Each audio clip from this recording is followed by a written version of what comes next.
Return of the Crimson Guard by Ian C. Esslemont. Read by John Banks. This, the first of wars, paroxysmed for time unmeasured. Ever light thrust, yet dissipated, and ever night retreated, yet smothered. Thus the two combatants locked in an ever-widening gyre of eternal creation and destruction. Countless champions of both houses arose, scoured the face of creation in their potency, only to fall, each in turn, their names now lost to memory. Then, in what some named the 10,000th turn of the spreading hall of the two hosts, there came to the shimmering curtain edge of battle one unknown to either house, and he did castigate the combatants. "Who are you to speak thusly?" demanded he who would come to be known as Draconis. "One who has moved upon the void long enough to know this will never end." "It is ordained," answered the champion of light, Leosakal.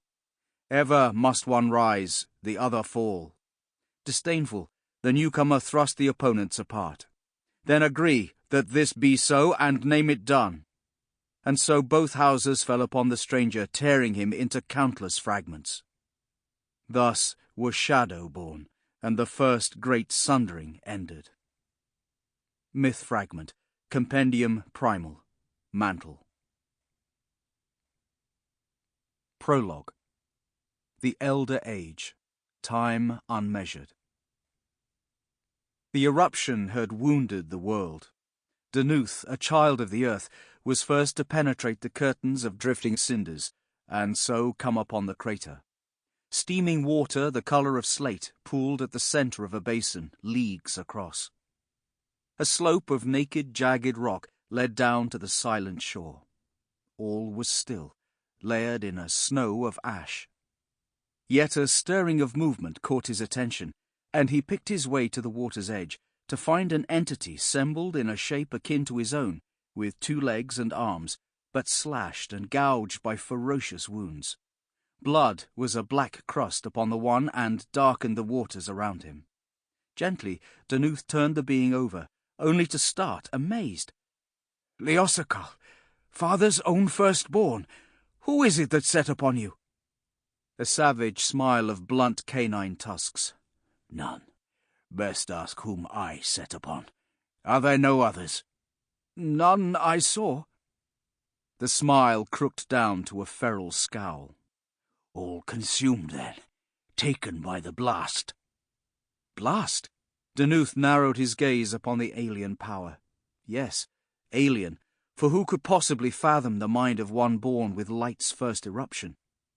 What exactly has occurred here? Wincing, Leosakal shrugged himself from Danuth's support. He sat hunched, arms clasped tight about himself, as if to hold his body together. Thick, dark blood welled fresh from his deeper lacerations. "An experiment, an attempt, an assault.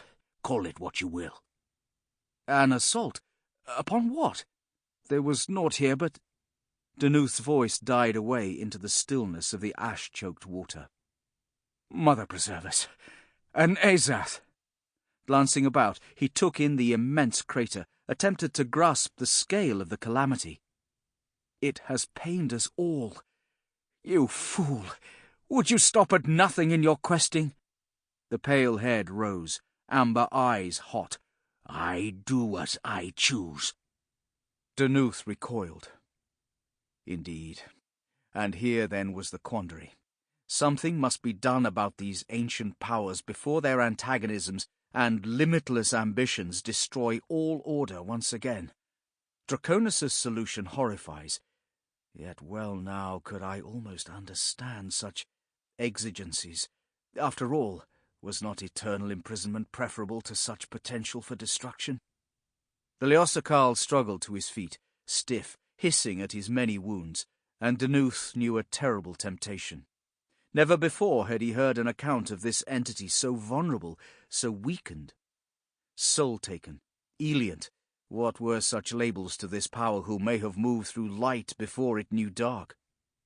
Yet now he was obviously wounded almost unto expiration. Should he act now? Would ever such a chance come again to anyone? Sample complete. Ready to continue?